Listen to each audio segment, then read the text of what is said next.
Please join me in prayer. As we know together that there's only one thing going on. That's the unfolding of Spirit in all its beauty and joy and splendor, unfolding as this beautiful spring day, unfolding as each beautiful mystic heart that has come to join us this morning, unfolding as this very message this morning, this idea of Spirit that wants to be born through each one of us. And so my intention for this prayer is that we open our hearts, open our minds, open our souls and our spirits to receive this message in a new and more powerful way than ever before.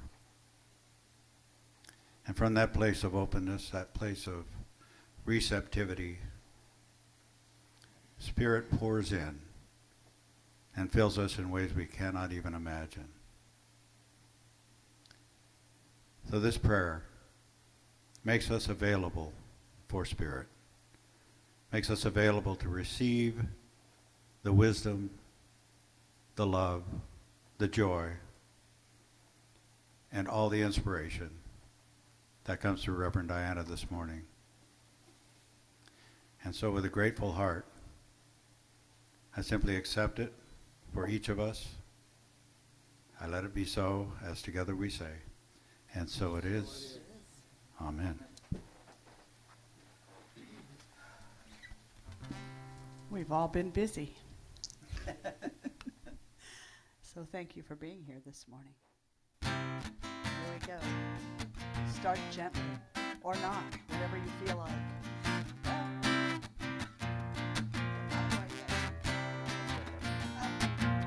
Welcome to the Mystic Heart. Join the celebration. Lift your voice and sing your part. Make his affirmation. Spirit made us family with loving hearts to share. Together we are joyfully practicing the possible through prayer. Everything's possible through prayer. Welcome to the Mystic Heart. Okay, I think I'm coming out of it now.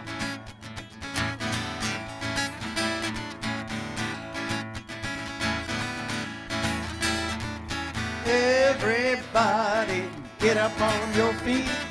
See the light in everybody you meet. Everybody, get up on your feet. See the light in everybody you meet. Let us be reminded of who we've come to be. We are love, we are one big family. Hey, hey, yeah, yeah. Hey, hey, hey, yeah, yeah. Let us make a joyful sound. Here we stand on holy ground. Let us make a joyful sound. Here we stand on holy ground. Let us make a joyful sound. Yeah, hey, hey, hey. Everybody, get up on your feet. See the light in everybody you meet. Hey, hey, yeah, yeah. Hey, hey, hey, yeah, yeah. Good morning, everybody. Thank you for being here in our space. Thank you for being with us online. And we are Mystic Heart Spiritual Center. My name is Reverend Diana Johnson, the spiritual director and pastor here at Mystic Heart. So we just welcome you home to your Mystic Heart. When you walk in the door, we invite you to connect with yourself to find whatever you're looking for. So we're going to begin this morning with a little bit more music. Do one that is intended just as sort of a prayerful listening. Unless you know it, you're welcome to sing along. And then we'll go right into our chanting to join our voices together with the garden. And then we'll move on from there.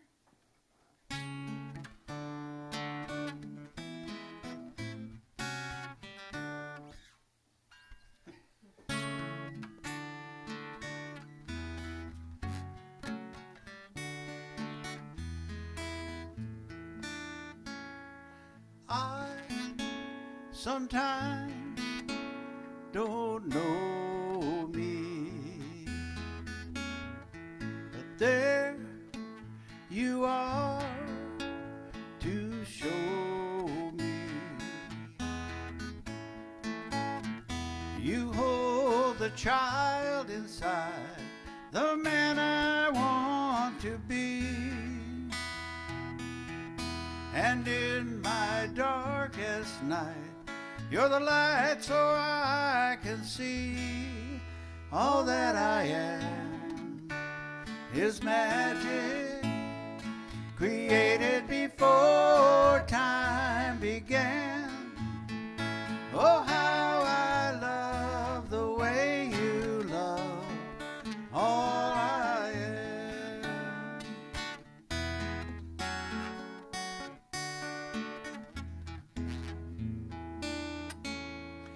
Who am I to question all the gifts I've been given? And now the part of me I didn't want to face has become the very thing that gives me strength. All that I am is magic, created before time began. Oh, how I love the way you love all I am. What a wonderful thing to realize. I find myself looking in your eyes. All that I am is magic, created before time began. Oh, how I love the way you love. All I am is magic, created before time began. Oh, how I love the way you love all I am. You show me how to love all that I am.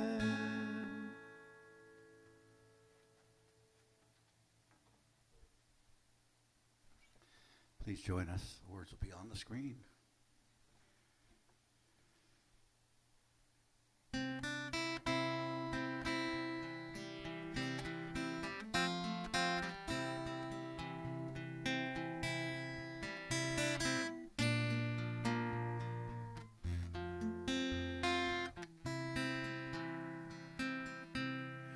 There is a garden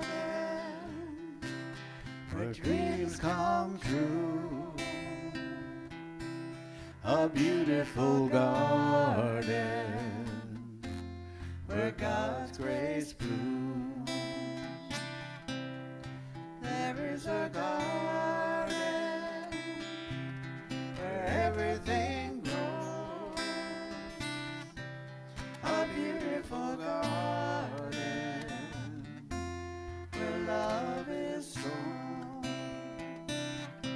And in this place of light and love, you can have anything that you're dreaming of. There's a garden where dreams come true, a beautiful garden. That garden is you. There is a garden where dreams come true, a beautiful garden. grace bloom. There is a garden where everything grows, a beautiful garden where love is sown. And in this place of light and love, you can have anything that you're dreaming of. There is a garden where dreams come true, a beautiful garden. That garden is you. There is a garden where dreams come true, a beautiful garden where God's grace blooms. There is a garden where everything grows, a beautiful garden where love is sown. And in this place of light and love, you can have anything that you're dreaming of. There is a garden where dreams come true, a beautiful garden. That garden is you.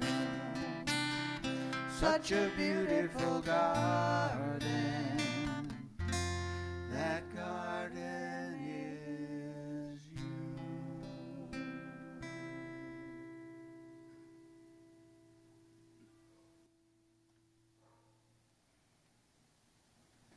Doesn't it feel good to join our voices? So powerful.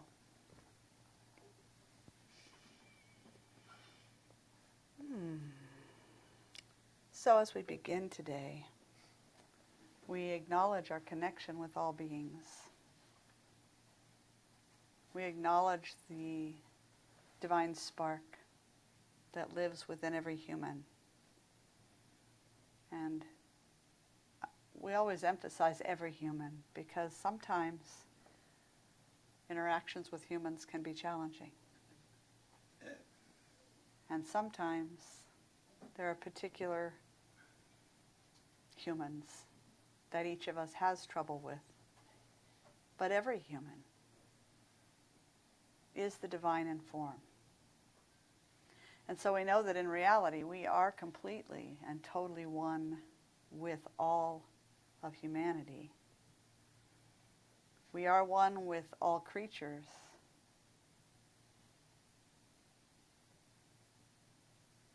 Every animal that roams the earth, flies through the air, swims through the oceans, is made of the same light and the same energy and the same spark as all of us. We acknowledge that we are one with the earth and with everything that is a part of the earth. We're one with the soil that grows our food and the water that nourishes everything. We acknowledge that the plants are our brothers and sisters as well. That the atmosphere and the oxygen that gives us life, all of this is an expression of the divine. We look to the grains of sand on the beach and know that every single grain of sand is infused with divine life, is an expression of divine life. And that every cloud that floats overhead and that every star in the sky, all of it is made of the one light that we are made of. And so as we begin today, we acknowledge our connection.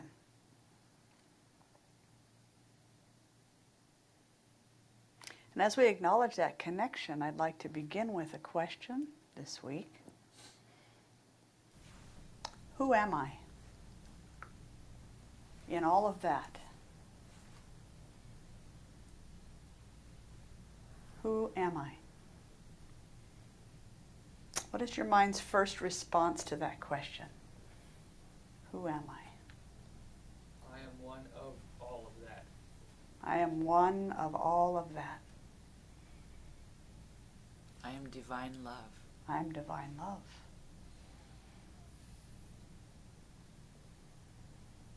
I'm a unique way Spirit shows up. I'm a unique way Spirit shows up.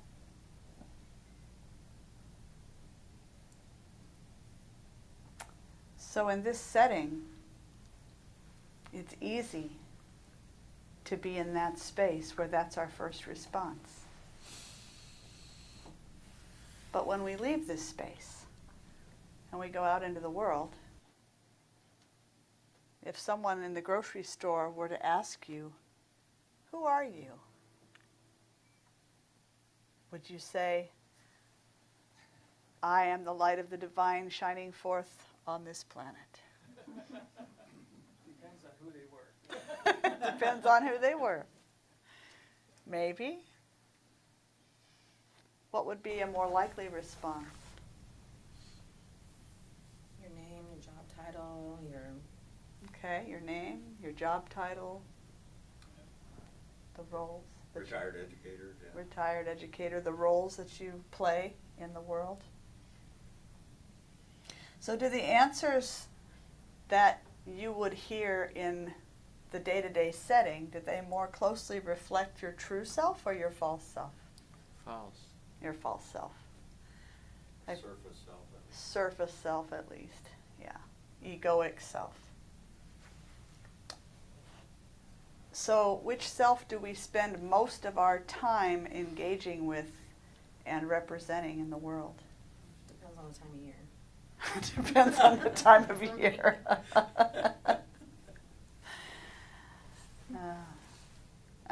Just speaking for myself, as much time as I spend engaging in practice and study and teaching and music and everything in my life revolves around ministry and spirit, and still I find myself hooked. I find myself getting wrapped up in the personality and in the story and in the feelings and in the... If anybody here has figured out how to not go there, please check in with me and let me know. Still looking.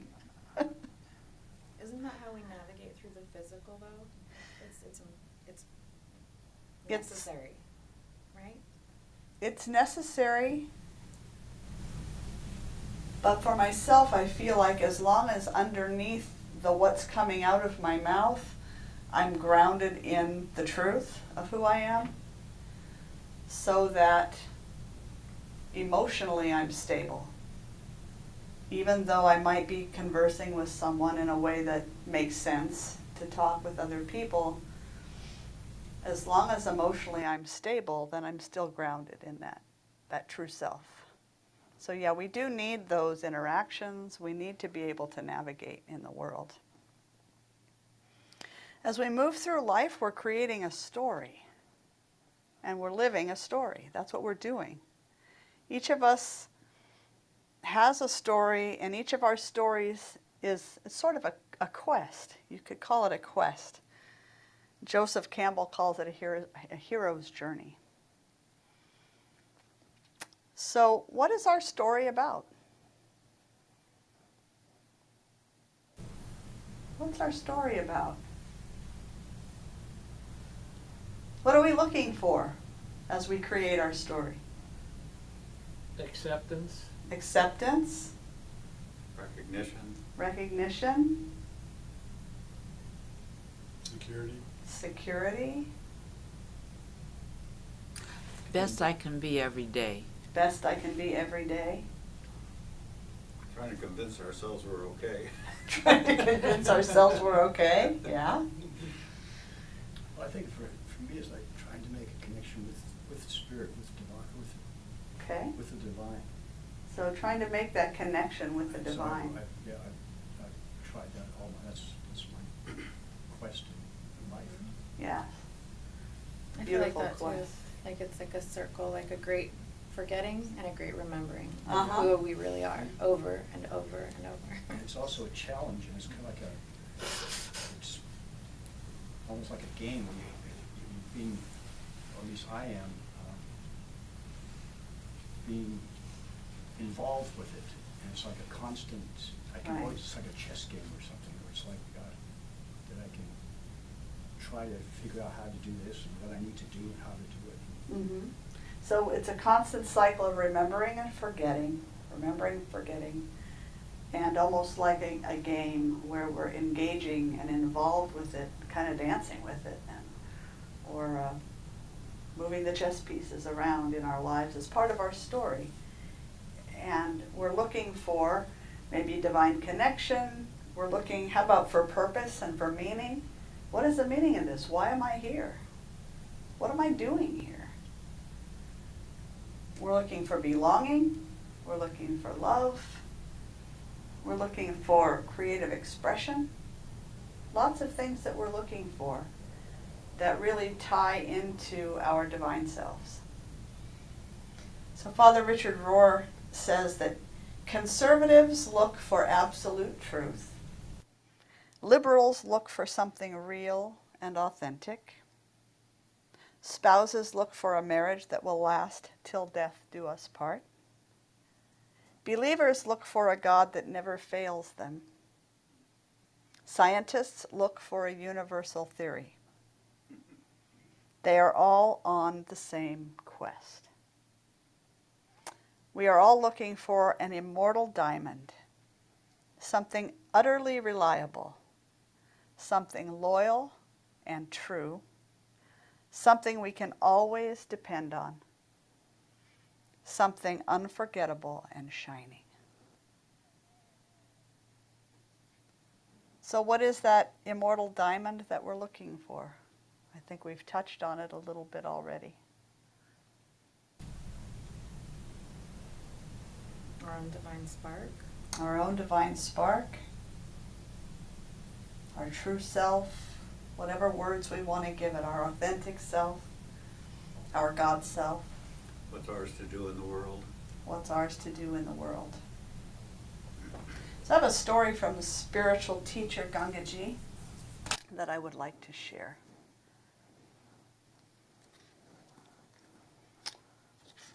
It's short.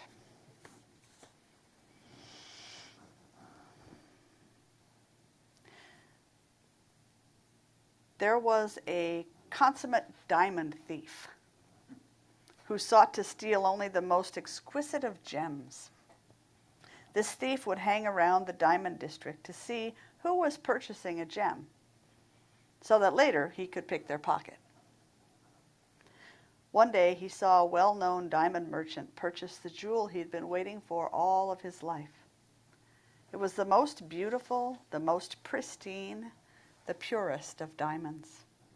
He was very excited, and so he followed the diamond merchant as he boarded the train, getting into the same compartment. He spent an entire 3-day journey trying to pick the merchant's pocket and obtain the diamond. When the end of the journey came and he hadn't found the gem, he was very frustrated.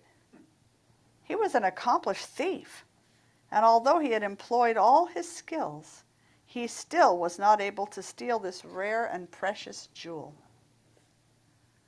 When the diamond merchant got off the train, the pickpocket followed him once again. Finally, he just couldn't stand it anymore, and he walked up to the merchant and said, "Sir, I am a renowned diamond thief.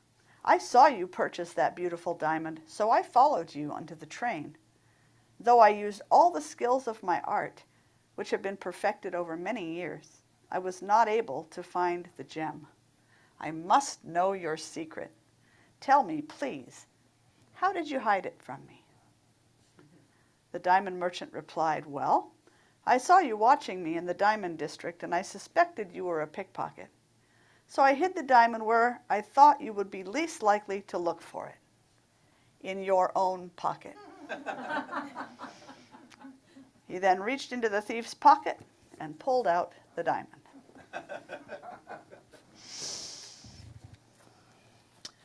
What's the message of that story?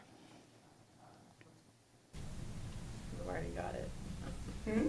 It's already on us, in us. It's We already on have us. We already We're have looking it. outside. But There's nothing to reach for. There's nothing to look for. There's nothing outside of us. What we're looking for is just the path to expressing what's already there. That's what we're really looking for. Teachers throughout the ages have known this and tried to lead us inward. It doesn't matter what tradition you read. It doesn't matter which teacher you follow. Each one, each mystic, is trying to teach us to look within ourselves for what's already there. In the second book of John, it says, "There's a truth that lives within us that will be with us forever." So that's one tradition. St. Augustine said, "Late have I loved you, beauty so very ancient and so ever new. Late have I loved you. You were within, but I was without." So it's always been there. That kind of sums it up, doesn't it? That which we're seeking is already within, but we spend most of our time focused on what? Looking for it everywhere but where it Yeah. is. Outer circumstances, looking outside of ourselves, getting wrapped up in the drama of daily life. Whether it's the drama of our personal life, the drama of our immediate community, the drama in the world, our worry, our fear, our distraction with material things. It's just our focus is everywhere but in here.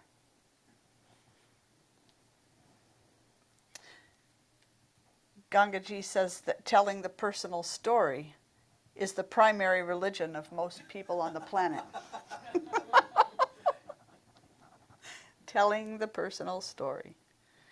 And as if our own drama isn't enough, we get involved in everybody else's dramas too. We have lots of reasons why we think it's important to be involved in the outer dramas. We can list our reasons, and they're good reasons in our minds. What are some of those reasons that we get involved in the outer dramas? We're involved. Okay, we're involved, like there are people we know or, yeah. I Okay. think we can fix things. We think we can fix things, or that they need to be fixed. It takes the focus off of us, Mm, Yeah. looking at somebody else to criticize right, or lift up or whatever. So. yeah. So when we either criticize or lift up or get involved in something outside of ourselves, it takes the focus off of us and our own divinity and our own work that we need to do, that we might be otherwise engaging in. I think we do it to fit in too with the Yeah. crowd. Okay. That's what's going Yeah. on around us. Right, We feel kind of silly to yeah. not join in. So we join in to fit in, to belong. There's that belonging that we're looking for. We don't want to stand outside of the norm too much. We want to be responsible citizens, right? We have to watch lots and lots of news Oh, not me. so that we're informed. That's a reason, and it's a valid reason for many people to stay involved in world affairs. How about, they need my help? They need my help. There's one. I've been involved in that one before. But guess what? Everybody has everything they need to find their own light and to walk in their own story on their own 2 feet. That doesn't mean we don't support people emotionally, listen when people need an ear, provide a sounding board, loving arms, and support. I'm not talking about that. I'm talking about you have a problem and let me tell you how to fix it. No judgment. No judgment, right. Yeah. So in one of her daily conversations with the divine, Reverend Deborah Johnson, who is a minister in Santa Cruz through the Agape International Ministry, one of her conversations with God was this. And this is God speaking. When you determine on your own the way that you think a circumstance should best be handled, you then go about the business of trying to secure that particular conclusion.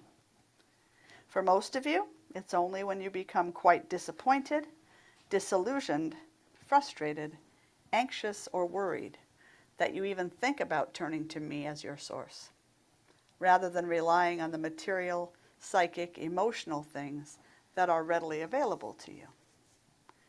When you say that all of your help comes from the Lord, this is not merely a last resort statement. It is a declaration of the truth as you understand it in the context of your daily living. My help is not some extraordinary event or process that only comes into being in the most dire circumstances. When you say that all your help comes from the Lord, you understand that this does mean all. You stop thinking that there is some person, place, or thing that would be a better provider than I, even your own selves. So isn't that, I don't know, it's true for me that sometimes I forget to go to Spirit first and always, no matter what's going on. So I'm not suggesting that we withdraw completely from the world. We can't do that. We interact in the world. There's nothing wrong with staying apprised of world events. There's nothing wrong with helping one another when invited. Praying for another when invited. It is the way that we engage that's important. It's not whether we engage or not, it's the way we engage. So I don't know about you, but I get tempted to engage my ego self, my false self. I can allow my thinking brain to kind of take over, and then that sparks chemicals in my body, it sparks emotional reactions, and before I know it, whoosh, off I go, spinning out. I try to figure things out logically. The problem is that my brain, even though it is an amazing organ, has one limited perspective, just one. Whereas the mind of spirit, or the infinite intelligence, or the universe, whatever you want to call it, has an infinite perspective and has infinite possibilities available to it all the time. Again from Gangaji, whatever story you're telling about yourself, it is never the truth of yourself. Whoever you think you are, it is not the reality of who you are. We tend to go to the wrong self for the answers to our questions. We go to the wrong self to solve our problems. We forget to ask for guidance. What is mine to do here? Sometimes it's what is mine to do. Sometimes, as the song that we sang reflected, sometimes the people and the circumstances in our lives are there as reflections so that we might look back to where we know the answers are, which is inside of ourselves. I find that sometimes my difficult interactions point me to my own work, but we don't think of it that way. If I'm upset, it's them. I find that one finger pointing this way has three pointing back. And so it's always my invitation to sit down and do my own work. Richard Rohr says we invariably go to our ego, but there are two selves, There's a self that has to be found, and then one that has to be let go of. So then he asks this question, which I'm going to read from the book because it's a little longer question. Is it possible that we do know our true self at some level? Could we all know from the beginning? Does some part of us know with a kind of certitude who we really are? Is the truth hidden within us? Could human life's central task be a matter of consciously discovering and becoming who we already are and what we somehow unconsciously know? I believe so. Life is not a matter of creating a special name for ourselves, but of uncovering the name we have always had. So this is no surprise. Your true self has already announced itself to you. You know it's there. You are acquainted with it. And if you can allow yourself to set aside the story of not knowing and get still for just a moment, somewhere deep inside of you, you know that you know. How many times I've been told, and then in turn I've spoken to others, as I've said, you know, I just don't know. I just don't know what the answer is. I don't know. And I've had teachers say, yes, you do. And it's always the truth. I always know. I don't always like what I know. I don't always want to do what I know. I don't want to own what I know. But I always know.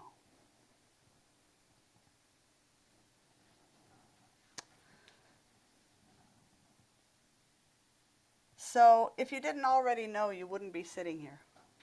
You're just here to be reminded. That's all. That's all. I'm a big reminder. Just reminding of who you are. So I want to, again, my book hit the floor, but I want to share one more passage from Richard Rohr this morning. He really is an amazing universalist. And this is called the spacious soul. This is who you are, the spacious soul. There is something in you that is not touched by coming and going, by up and down, by for or against, by the raucous teams of totally right or totally wrong.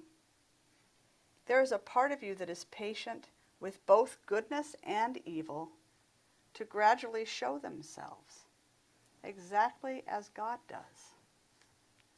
There's a part of you that does not rush to judgment.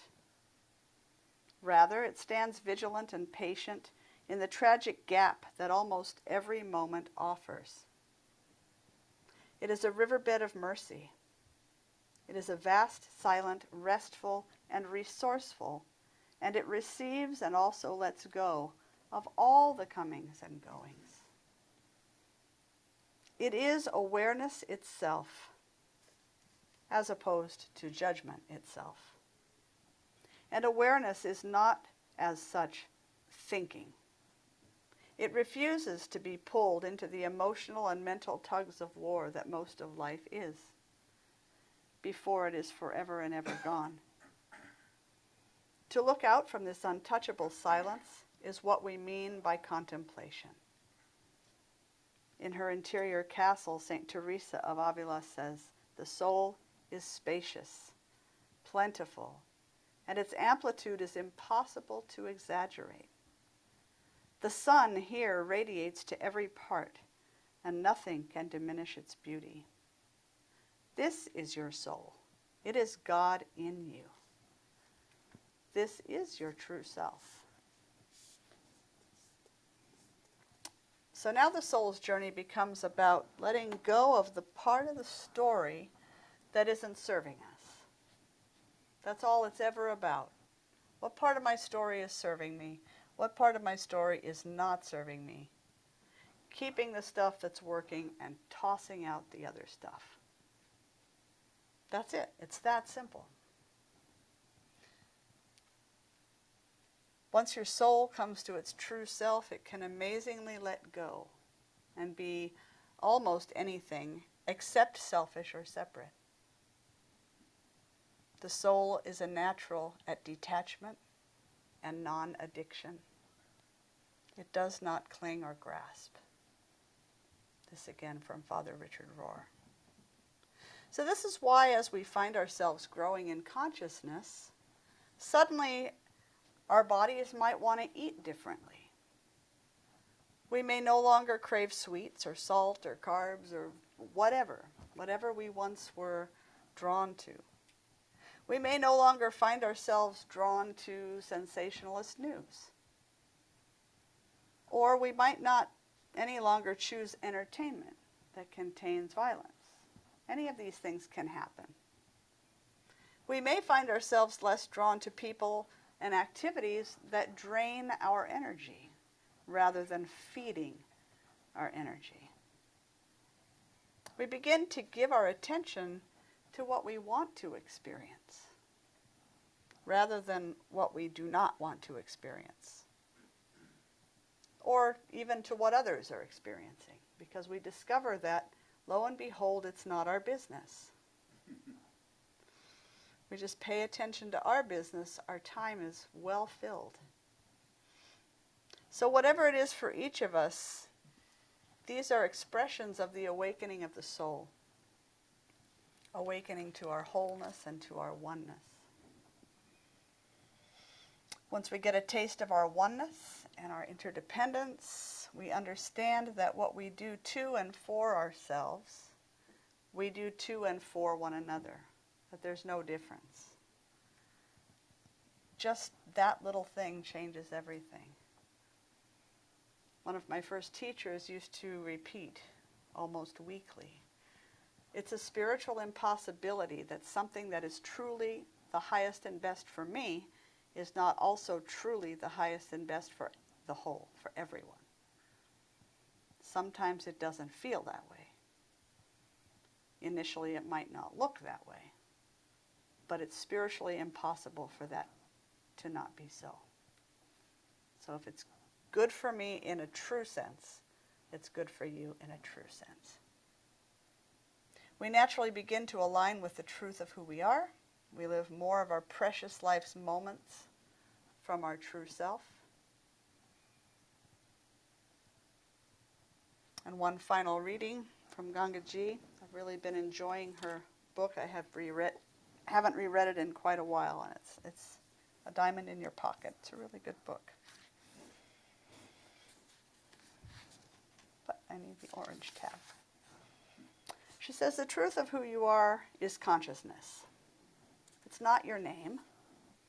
It's not your body. It's not your emotions. It's not your thoughts. These are just coverings that come and go. They have a birth, an existence in time, and a death. Consciousness does not come and go. It is here now. It knows no other time but now. Consciousness is free. It is not bound by any name or concept. It is not limited by notions of time and space. It is not affected by emotions or disease. You are pure consciousness. You have always been free, for you have always been consciousness. You have experienced yourself as a point in consciousness, and from that, imagined yourself to be limited to a body. This recognition, even if it lasts only an instant, is the beginning of an infinitely deepening self-investigation. It is the end of preoccupation with the cycles of self-definition, and the beginning of true self-exploration that knows no limits. So none of us has to create our true self or earn it or work up to it through our actions. We don't have to climb up to our true self. Actually, we fall into it. If we just let go, we surrender to who we know we've always been. Our true self knows that there's no place to go, nothing to get. We're already at home. We're already free. Already living in a state of grace. With every breath, it's our true self that breathes God in and breathes God out. The trick is to remember. The trick is to remember to ask for guidance, for inner wisdom, because it is always there. In another conversation with Reverend Deborah, Spirit speaks this short passage.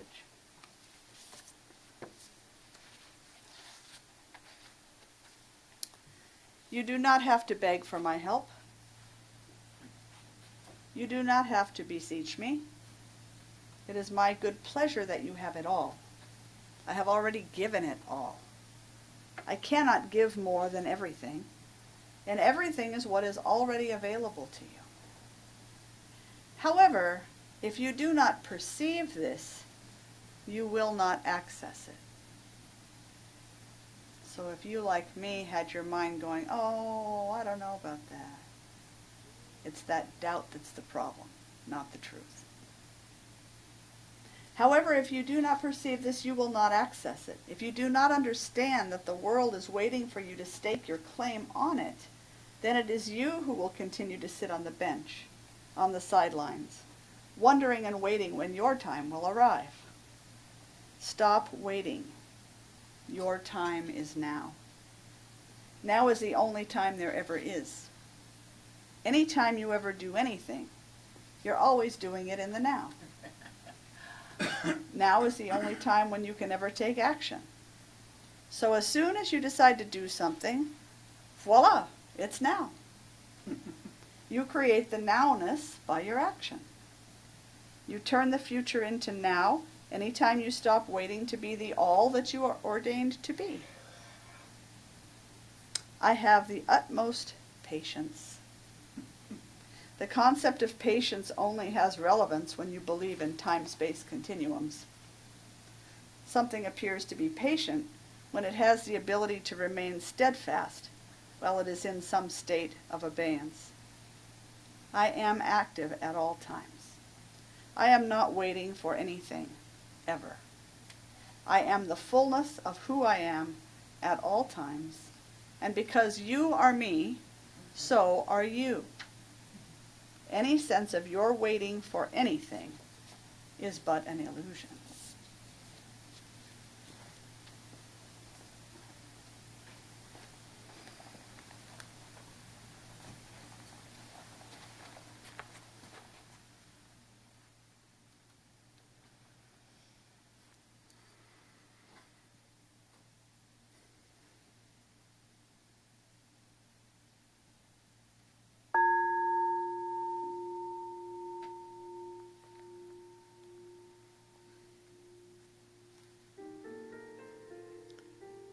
Diamonds are considered the most valuable stone on earth. They're beautiful, they're strong, they are the densest of all minerals, and yet they consist of pure carbon, like coal and graphite. What is the difference? Why does some carbon show up as a lump of coal, and some of it as a beautiful diamond?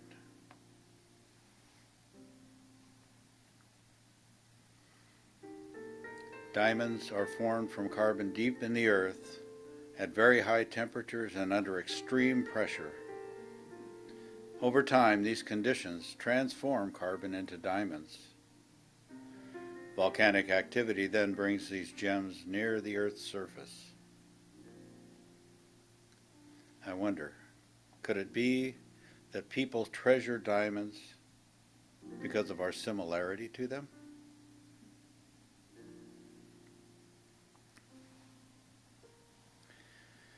Through our habitual thoughts and feelings, we create the conditions of our life.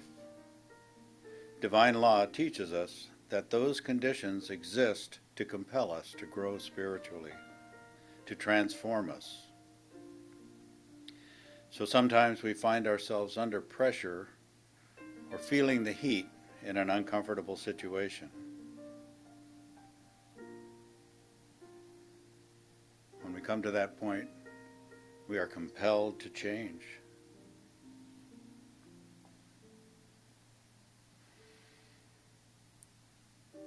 So what if that heat, that pressure, these conditions are inviting you to realize that you are a diamond in the rough, that your beauty and power are being called forth into the world? What if the divine diamond cutter is urging you to be shaped, polished, and refined into the precious gem that you truly are? I invite you now to recall some high-pressure situation you were involved with in the past, some heated exchange, some intolerable condition that demanded change. How did it turn out? How did it make you stronger, more resilient, more beautiful? Now, consider a current situation that may be generating heat or creating pressure on you. As we move into the sacred silence, consider from your divine diamond perspective, how must I be transformed to truly shine forth my radiant splendor?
allowing the music now to guide our awareness back into the present moment.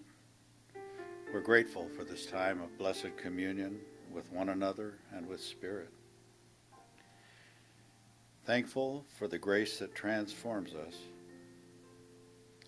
we surrender into our next yet to be. Thank you, God, for everyone and everything.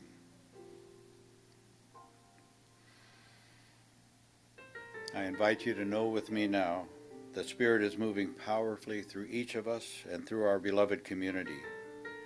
Individually and collectively, we are a powerful spiritual influence on our world.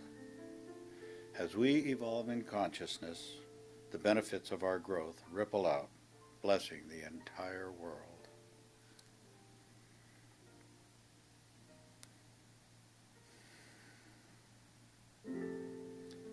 As Reverend Diana resumes her inspirational message this morning, we receive her words with open hearts and mind as we envision a world in which Spirit's radiant light may shine forth brightly, even from a diamond in the rough.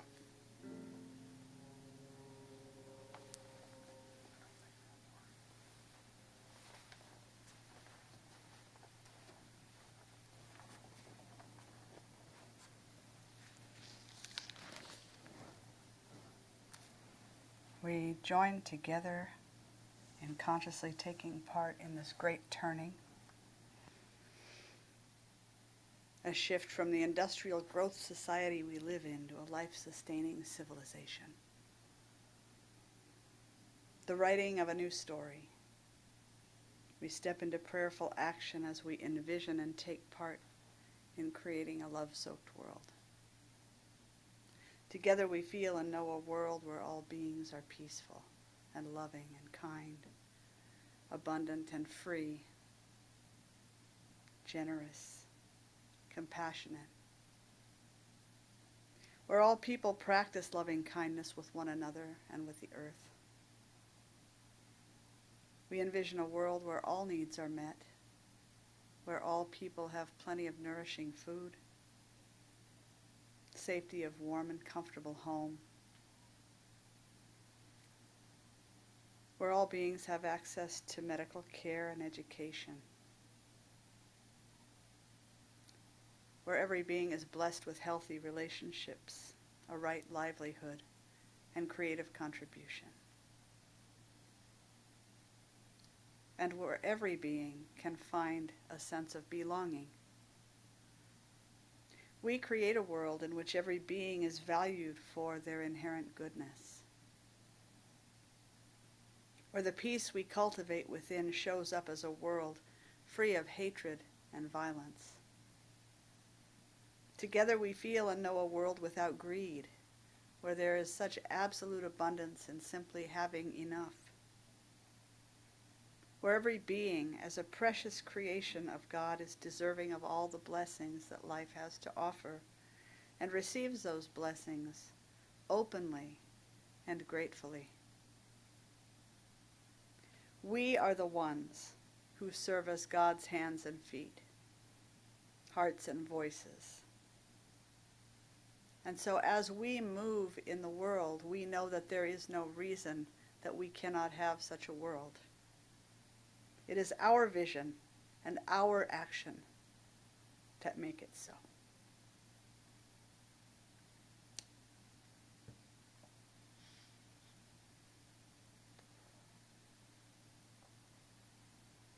With nothing and no one in our way, we are creating a more beautiful world. Right here and right now, as we speak our powerful word. We know that we make a difference. And so it is. Amen.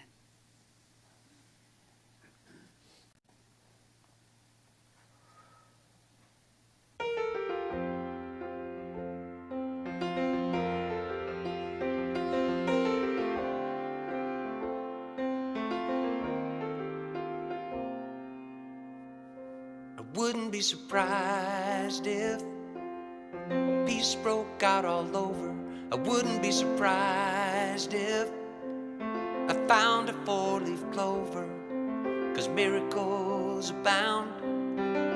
They happen all around me every day.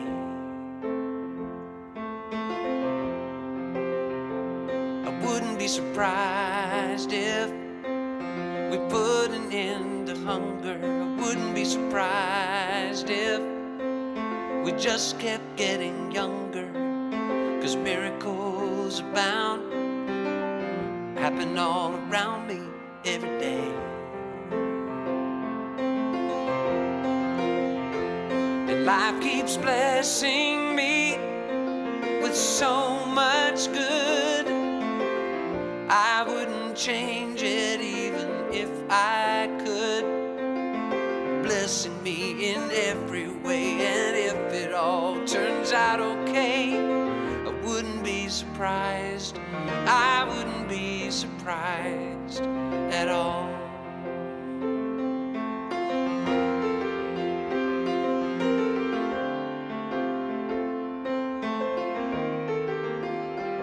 I wouldn't be surprised if I found out every answer. I won't be surprised when we find a cure for cancer, 'cause miracles abound. They happen all around me every day.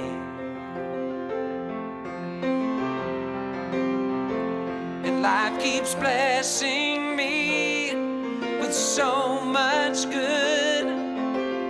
I wouldn't change it even if I could. Blessing me in every way, and if it all turns out okay, I wouldn't be surprised. I wouldn't be surprised. I wouldn't be surprised. I wouldn't be surprised at all. Oh, I wouldn't be surprised. I wouldn't be surprised at all. Life keeps blessing me with so much good. I wouldn't change it even if I could. Blessing me in every way, and if it all turns out okay, I wouldn't be surprised. I wouldn't be surprised at all.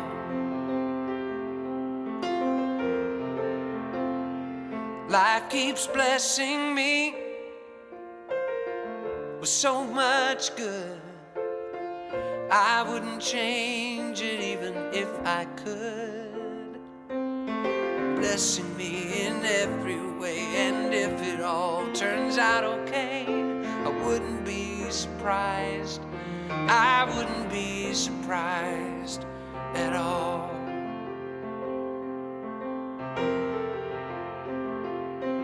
I wouldn't be surprised. I wouldn't be surprised at all.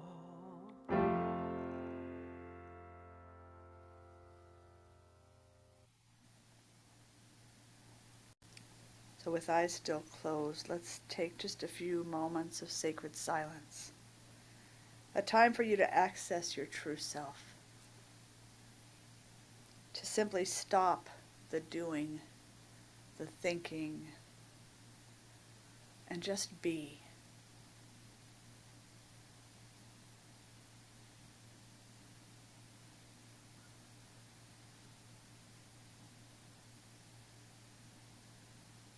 In this silence, I invite you to feel, to experience the real you.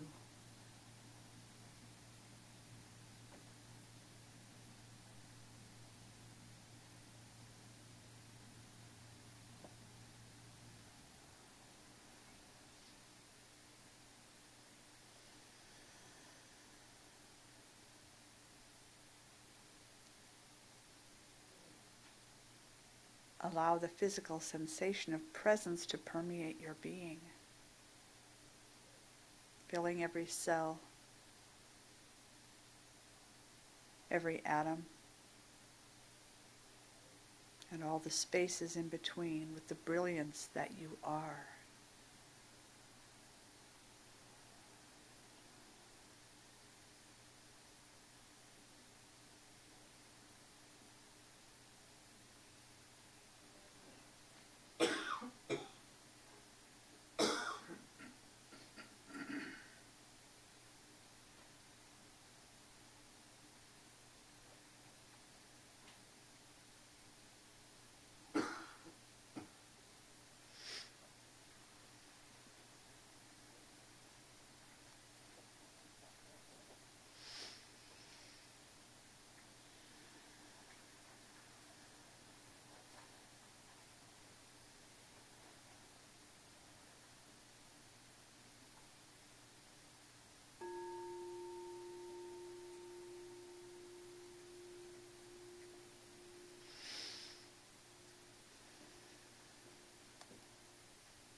So let's just take a moment to become fully present in the here and now, in our space, with our community.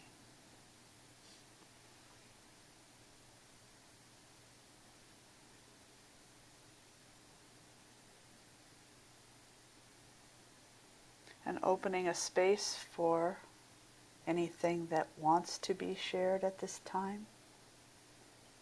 And if there isn't, that's okay too.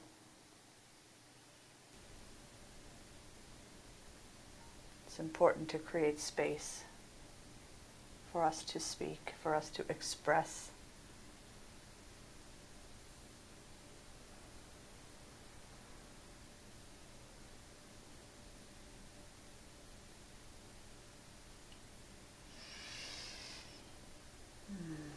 So as we come back together here, we prepare to offer the opportunity for you to share of your gifts, should you choose to do so today. If you are online, you can go to mysticheart.org to find a donate button or a mailing address. We have a new mailing address, a P.O. box that you'll find online. And so as we prepare to offer our gifts today, if you would affirm with me our affirmation. This is something that is truly heartfelt on my part, on our parts. As I awaken to the God within me and all around me, I see abundance everywhere I look. I consciously step into that flow of abundance by this act of giving. I offer this gift freely in the spirit of love, blessing and sending it forth to heal and prosper. It is evidence of my deep faith. It does good work in the world, and it is all of creation. I give from a consciousness of abundance. And so it is. Amen. So enjoy. Don't hesitate to get up and dance to our little hippy-dippy video today. I say brother and sister.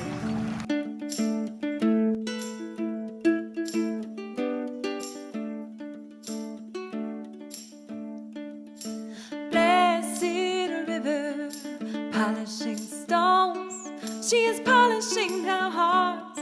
We are claiming our thrones to sit side by side in our awakened homes. Love is always watching. Love is always watching. And we're gonna sing, sing, sing our prayers for freedom. And we're gonna sing, sing, sing our prayers for freedom. And we're gonna sing, sing, sing our prayers for freedom. Sing our prayers for freedom for woman and man. Medicine giver, gentle spirit of the land. She is polishing our hearts in ways we do not understand.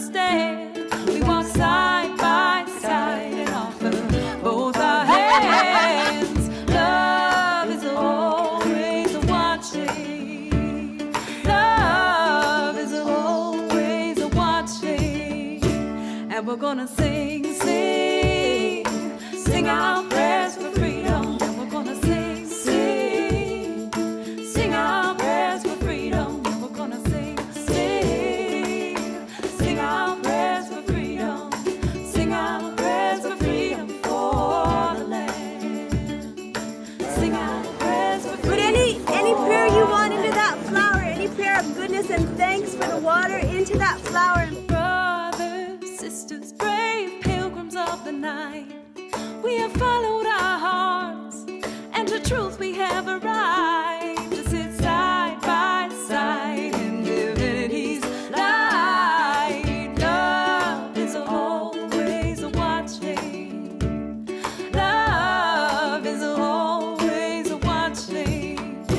And we're gonna sing, sing, sing our prayers for freedom. Yeah, we're gonna sing, sing, sing our prayers for freedom. Yeah, we're gonna sing, sing, sing our prayers for freedom. Sing our prayers for freedom for the world. Sing our prayers for freedom for the world. Blessed river, polishing stones. She is polishing our hearts. We are claiming our thrones to sit side by side in our awakened homes. Love is always watching. Love is always watching. And we're gonna sing, sing, sing our prayers for freedom. Yeah, we're gonna sing, sing, sing our prayers for freedom. Yeah, we're gonna sing, sing, sing our prayers for freedom. Sing our prayers for freedom for the world. Sing our prayers for freedom for the world. Sing our prayers for freedom for the world.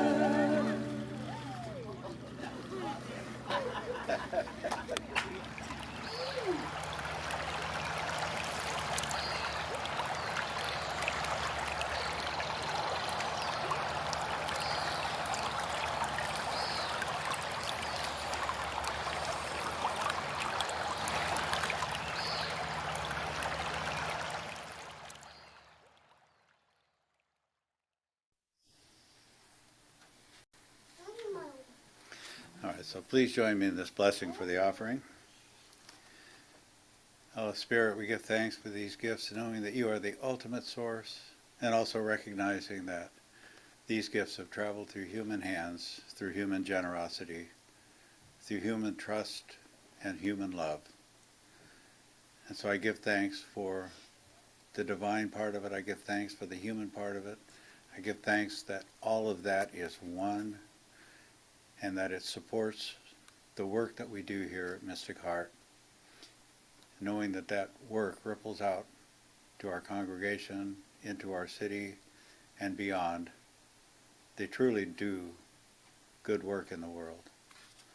So with a grateful heart for each giver, each one that gives of their time, talent, treasure, love, and support, I say thank you, Spirit, and together we say, and so it is. Amen. May your soul always find what it's looking for.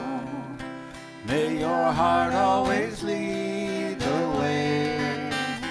May you live in peace and harmony. And may love always fill your day. May your path be strewn with happiness.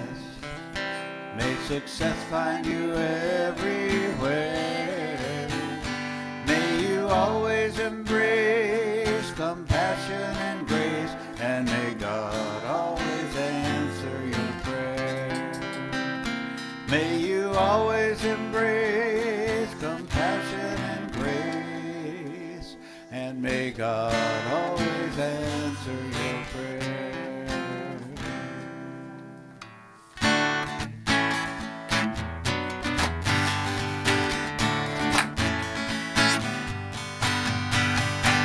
Together, hand in hand, see the light, we take a stand and we are